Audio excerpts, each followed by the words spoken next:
نکاح کب فرض ہوتا ہے؟ کون سے مواقع ہیں جب نکاح فرض ہو جاتا ہے؟ حافظ محمد فرقان لکھنؤ سے۔ نکاح فرض ہو جاتا ہے جب نکاح نہ کرنے میں گناہ کا خطرہ ہو، زنا کا یا اس سے چھوٹے درجے کے جو گناہ ہوتے ہیں۔ آج کل نوجوان لوگ جو اپنی خواہشات کو اور بھی طریقوں سے اپنے آپ کو ڈسچارج کر رہے ہوتے ہیں، تو یہ تمام طریقے اسلام میں حرام ہیں۔ تو اگر کسی کو یہ خطرہ ہو کہ نکاح نہیں کرے گا تو یہ جرم اس سے سرزد ہو جائے گا، تو ایسے شخص پہ نکاح کرنا واجب ہے۔ کفو میں نکاح کیوں ضروری ہے؟ کیا کفو میں نکاح ضروری ہے؟ صفدر سیفی مان صحرا سے۔ دیکھیں، کفو کہتے ہیں ہم پلہ پیرلل کو، اس میں نکاح کرنا ضروری ہے، مگر مرد کے لیے نہیں، عورت کے لیے۔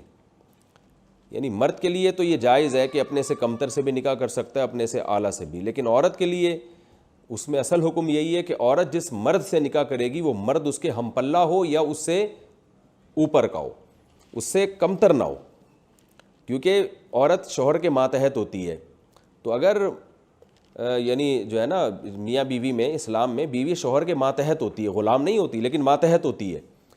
تو جب آپ کسی کے ماتحت ہوتے ہیں تو وہ ذہنی طور پر آپ ماتحت اسی وقت بن سکتے ہیں کہ جب جس کے آپ ماتحت ہیں وہ آپ کے پیرلل یا آپ سے اوپر ہو۔ اگر وہ آپ سے مختلف چیزوں میں کمتر ہے تو انسان ذہنی طور پر اس کی تابعداری اختیار نہیں کرتا۔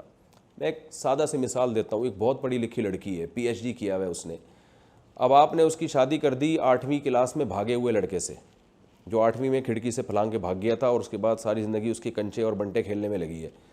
تو اب بتائیں، ایسی ایجوکیٹڈ لڑکی اور ایسی ہائی کوالیفائڈ لڑکی، وہ آپ بتائیں کہ وہ 8ویں کلاس میں بھاگے ہوئے اور کنچے اور بنٹے کھیلنے والے لڑکے کو اپنے سر کا تاج بنائے گی، اور اس کی تابعداری اور میرے سرکار یہ سب چیزیں نہیں چلیں گی مارکیٹ میں؟ کہے گی یہ ہے کیا، میں اتنے اونچے خاندان کی اور میرا اسٹیٹس اتنا زبردست ہے، اور یہ 8ویں کلاس میں بھاگ گیا تھا اور کنچے کھیل رہا ہے، ہر وقت اس کے منہ میں گٹکے رہتے ہیں۔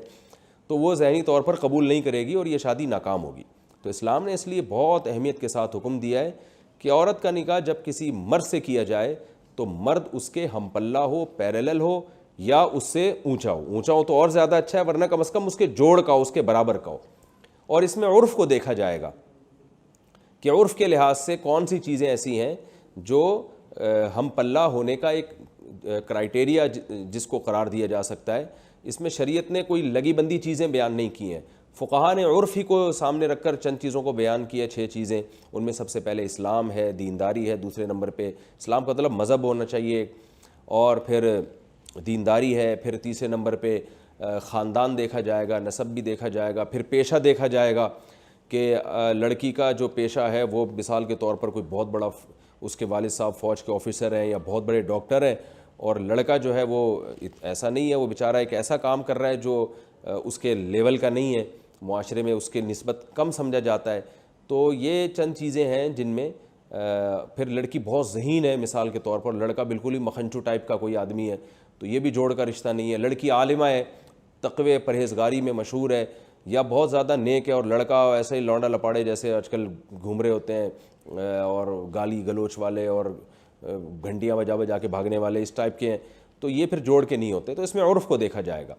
تو اس لیے غیر کفو میں نکاح کرنا لڑکی کے لیے، یعنی لڑکی کے والد کو چاہیے۔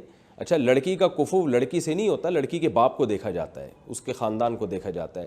مثلا پیشے میں یہ نہیں دیکھا جائے گا لڑکی کیا جاب کر رہی ہے، بلکہ یہ دیکھا جائے گا لڑکی کے والد کیا کرتے ہیں، چونکہ اسلام میں لڑکیوں کا جاب کرنا اصل میں نہیں ہے، بلکہ لڑکی کے باپ کو دیکھا جائے گا کہ باپ اگر بہت ہی اونچے خاندان کا ہے اور اس کی بہت ہی یعنی اچھی وہ پوسٹ پر ہے، اور لڑکا جو ہے وہ بیچارہ اس لحاظ سے نہیں ہے اس لیول کا، تو پھر وہ لڑکا اس لڑکی کا کفو نہیں ہے۔ تو یہ دنیا کے لحاظ سے، آخرت میں تو عمل دیکھا جائے گا، آخرت میں یہ ذات اور یہ نسب اور پیشے ویشے نہیں دیکھے جائیں گے۔ آخرت میں تو اللہ نے فرمایا ان اکرمکم عند اللہ اتقاکم، اللہ کے نزدیک سب سے اعلیٰ وہ ہے جو متقی ہے۔ لیکن دنیا کے حکام ظاہر ہے کچھ اور ہوا کرتے ہیں، اس میں دنیا کے لیے جو اصول بنائے جاتے ہیں اس میں دنیا کو بھی دیکھا جاتا ہے۔